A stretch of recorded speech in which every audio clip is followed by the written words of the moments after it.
inimigos do amanhã, enfrentando obstáculos à promessa.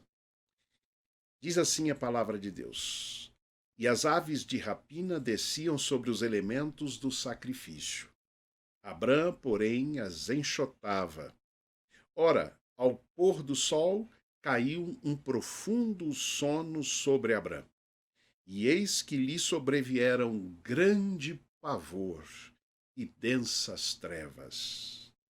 Então disse o Senhor a Abrã: Sabe com certeza que a tua descendência será peregrina em terra alheia e será reduzida à escravidão e será afligida por 400 anos. Sabe também que eu julgarei a nação a qual ela tem de servir e depois sairá com muitos bens. Deus abençoe a leitura da sua palavra aos nossos corações. Deus, por sua própria iniciativa, estabeleceu um relacionamento de graça, de bênção e de proteção com Abrão e sua descendência. Isso através de um pacto, de uma aliança, de um compromisso que Deus estabeleceu. Ele prometeu que esse relacionamento traria grandes bênçãos, grandes recompensas para Abrão. Capítulo 15, no versículo 1, nós temos assim a expressão da palavra de Deus. Depois destas coisas, veio a palavra do Senhor a Abrão numa visão, dizendo: Não temas, Abrão, eu sou o teu escudo, o teu galardão será grandíssimo. Ou seja, Abrão não precisava ter medo nem do passado, nem do presente e nem do futuro, porque a aliança de Deus com ele significava que Deus se aliava a Abrão no seu futuro, quanto ao seu futuro especialmente. Deus seria o seu escudo, como ele mesmo diz, ou seja, a sua proteção, e o seu galardão seria sobremodo grande. Esta promessa de Deus a Abrão, e é uma promessa que obviamente chega a toda a descendência de Abraão. E a Bíblia nos diz que todos nós somos descendentes pela fé de Abraão. Que garantia dessa aliança e pacto divino, desse relacionamento de amor, de bênção, de graça e proteção dava a Deus a Abrão? Qual a garantia do futuro prometido de Deus a Abrão? O amanhã. Esse futuro prometido significaria ausência de conflitos, de lutas, de desafios, de problemas? Vamos aprender e vamos meditar sobre isso. A ideia dos inimigos do amanhã está baseada, inclusive, nesta imagem que coloquei, onde você tem algo bastante curioso. Pássaros que tentam atacar um drone. Ou seja, a ideia dos inimigos do futuro. É desconhecido para eles. Que pássaro é esse que está aqui? E eles atacam. Pense sobre isso. Quando muitas vezes não entendemos o futuro, nós podemos simplesmente atacá-lo. Eu aprendi com esse texto e com a história desta aliança de Deus com Abrão e esta promessa quanto ao futuro, 3 preciosas lições que eu quero compartilhar com você durante alguns minutos. Em primeiro lugar, o primeiro inimigo do futuro são aves de rapina, como o texto nos diz. O texto diz assim no verso 11: E aves de rapina desciam sobre os elementos do sacrifício. Abrã, porém, as enxotava. Observem que nós temos aqui a descrição de uma aliança ou um rito de aliança. Está descrito, por exemplo, em Jeremias, no capítulo 34, versículo 18. Ali se fala sobre este compromisso, esta aliança. Como é que ela funcionava? Os elementos do sacrifício eram colocados de um lado e de outro, à esquerda e à direita, e pelo meio tinha uma passagem, um pequeno intervalo entre estes elementos do sacrifício. A pessoa que fazia uma aliança com o outro, as duas passariam por estas metades antes de sacrificá-las. Com isto, a ideia é que estava assumindo um compromisso. E se ferisse este compromisso, o destino daqueles elementos do sacrifício seriam os seus próprios, seria o seu próprio destino. Então é muito interessante que nós temos aqui exatamente este rito. E as aves de rapina vinham sobre os elementos. E o texto diz: Abrã as enxotava. Eu vejo aqui um símbolo exatamente do que é o inimigo do futuro prometido de Deus para nós, da promessa de Deus para nós. É que muitas vezes vêm elementos que querem devorar as bases da nossa aliança com Deus e da aliança de Deus conosco, trazendo ao coração a dúvida, a confiança em Deus e na sua promessa. Irmãos, o nosso papel é enxotá-las. Eu vejo muitas vezes aquilo que aconteceu com Jesus lá na tentação. Mateus, o Evangelho de Mateus narra aquele momento, a tentação de Jesus. E todas as vezes, todas as 3 tentações, o inimigo dizia a Jesus: se tu és o Filho de Deus. Aí está um devorador da base da nossa aliança com Deus, que deve ser a confiança, que deve ser a certeza daquilo que Deus vai nos dar. Quando Deus diz a Abrã, aqui no capítulo 15, o texto que já li, quando diz, o Senhor diz a Abrã: olha, não temas, Abrã, eu sou teu escudo, teu galardão será grandíssimo. Sabe o que Abrã diz a Deus? Ele diz: ó Senhor, que me darás, visto que morro sem filhos? Abrã aqui demonstrava medo sobre o futuro. Por quê? Porque a realidade presente, de certo modo, chocava com o futuro prometido. A gente precisa enxotar quando aves de rapina querem devorar a nossa confiança em Deus, a segurança que devemos ter e a certeza de que o Senhor está conosco todos os dias, até a consumação dos séculos. De que Deus é o nosso refúgio e fortaleza, e socorro bem presente na angústia. Nunca duvide, nunca aceite, quando o inimigo colocar em dúvida no seu coração se você é filho de Deus. Nunca aceite.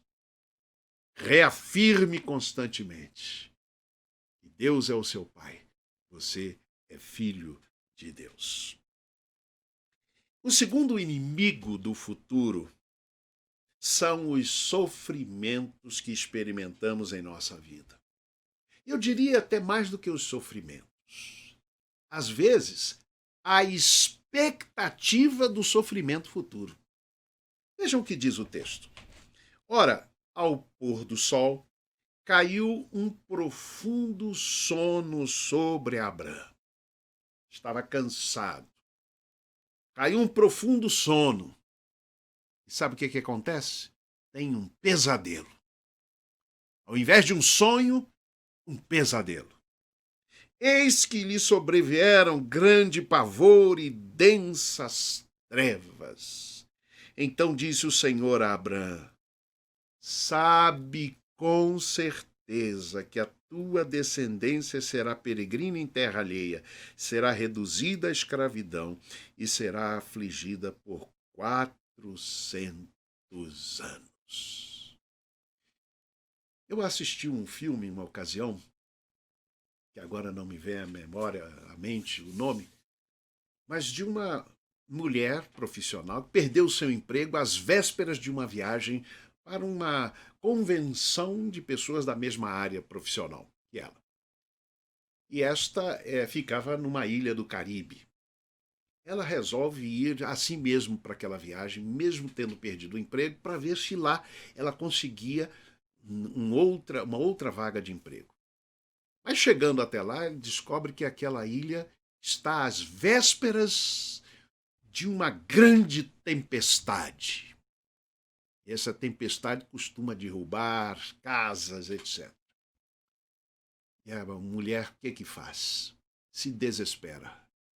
E em conversa com uma moradora do local, já acostumada àquelas tempestades tropicais fortíssimas, ela diz: olha, às vezes a expectativa da tempestade é pior do que a própria tempestade. Eu vejo aqui em Abrão isso. Ele dorme, ele tem um pesadelo, vem a ele profundo pavor, grande pavor e densas trevas. A expectativa era inclusive maior. Porque Deus promete a ele, depois de falar sobre o futuro, Deus diz a ele o seguinte: tu, porém, irás em paz para os teus pais. Mas o segundo aspecto aqui que eu vejo é, de fato, esta situação de sofrimentos e de angústias e de frustrações que vêm à nossa vida e tentam solapar o nosso futuro, ou a nossa confiança no futuro prometido por Deus. Sofrimentos. Enfermidade de Sara, ou a situação de que ela não poderia dar filhos, é quando Abraão diz: Senhor, o que me darás? Capítulo 15, versículo 2. O que me darás se eu morro sem filhos? Observem que Abraão até antecipa a sua morte sem filhos. Esses sofrimentos, essas situações que a vida nos traz, e até mesmo pessoas más trazem para nós, muitas vezes podem tentar solapar as bases da nossa confiança no Senhor. Nós começamos a, talvez, nos perguntar: será que Deus está ouvindo a minha aflição? Por que não faz nada? Esse é o segundo inimigo do futuro, que nós muitas vezes experimentamos. Os sofrimentos vêm muitas vezes e nos dominam, nos escravizam, nos desanimam a continuar a jornada na companhia de Deus e sob o seu governo, e querem tirar esta confiança de Deus. A terceira verdade que eu aprendo aqui nesse texto é que Deus é a garantia do futuro prometido. O futuro que Ele prometeu para nós. É Deus que é a garantia sobre a promessa que Ele nos fez. Gênesis capítulo 15, versículos 7 a 8. Disse Deus a Abrão: eu sou o Senhor que te tirei de Ur dos Caldeus para dar-te por herança esta terra. E Abrão pergunta: Senhor Deus, como saberei que hei de possuí-la? Como saber o futuro? Que garantias podemos ter do futuro prometido de Deus? É isso que Abraão está perguntando. A resposta de Deus é pedir que ele olhe para trás, para o passado. Isso eu acho belíssimo, meus amados irmãos. Deus diz a Abraão: olha para trás. Eu te tirei de Ur dos caldeus. Fui eu. Nós já falamos sobre isso.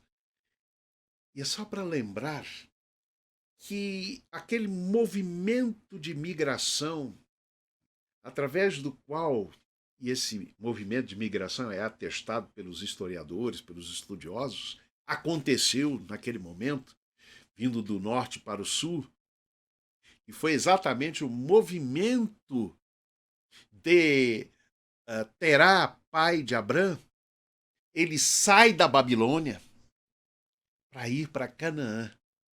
E a Bíblia diz: ele os conduziu para ir para Canaã. Era Deus por trás deste movimento. Abraão nem sabia. Terá talvez nem desconfiasse. Talvez no seu coração veio a ideia: vamos participar desse movimento de migração, vamos também juntos. Mas era Deus que estava lá na história deles, guiando, guardando, para conduzir, para que eles saíssem da Babilônia para irem para a terra da promessa. Que coisa linda, irmãos. Sabe, a garantia do nosso futuro está em Deus.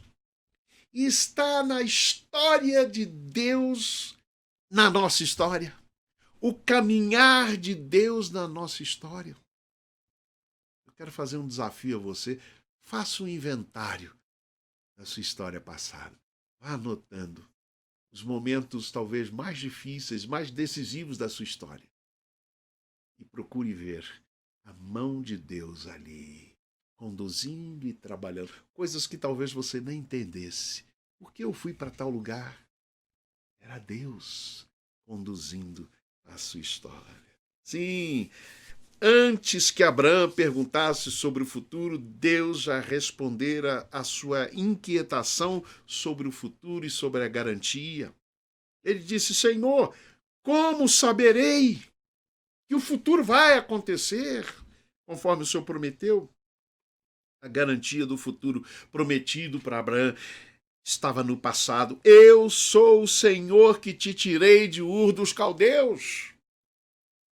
Talvez Abraão retrucasse: não, foi meu pai que saiu. Não, Abraão, você não entendia, você não percebia. Era eu tomando você para te conduzir até aqui. Meus amados irmãos, você quer ler esse trecho? Leia Gênesis 11, 31 a 32. Mas tem mais.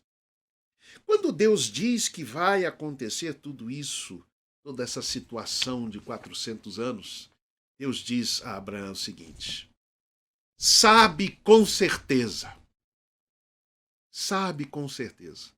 que virão lutas, que virão tempestades, que virão dificuldades, virá escravidão para os teus descendentes. Sabe com certeza. Nós podemos ter uma certeza nesta vida. Nós vamos enfrentar lutas e tempestades. Nós vamos enfrentar dificuldades. Nós vamos enfrentar enfermidades. Nós vamos enfrentar aves de rapina que tentam tirar a nossa confiança. Nós vamos enfrentá-las. Sabe com certeza, é o que Deus diz. Mas ele diz assim: sabe também, verso 14, que eu estou presente, julgando, lutando e contendendo contra todo o mal presente e futuro. É isso que significa a palavra quando Deus diz: sabe com certeza que eu julgarei. A expressão julgar do hebraico está aqui, ou tem o significado também de luta. Deus diz: eu estou lutando pelo teu futuro. Meus amados irmãos, a garantia do futuro prometido de Deus está no próprio Deus. Está na história dele conosco, no caminhar dele conosco. Está na certeza de que ele, sim, sabe o futuro, ele conhece o futuro. E a garantia da sua promessa está nele. Concluindo, como saber o futuro? Que garantias temos de um bom futuro? Não há como sabê-lo. Nós não temos como adivinhar o futuro. Mas lembre-se disso. Deus sabe o futuro. Por isso, o melhor é confiar a Ele o nosso passado, o nosso presente e o nosso futuro. É assim que nós vamos vencendo os inimigos do futuro, os inimigos do amanhã, do futuro prometido de Deus para nós. Sabe, em Jesus, Deus realizou e realiza plenamente esta promessa dada lá a Abraão, lá no passado. Jesus disse uma certa ocasião: eis que estou convosco todos os dias, até a consumação dos séculos. Dou-lhes a vida eterna, e ninguém os arrebatará das minhas mãos. Você crê nisso? Confie nesta verdade. Só Jesus é que pode garantir o nosso futuro, o futuro prometido de Deus para nós. E só em Jesus é que nós podemos experimentar. Que Deus nos abençoe.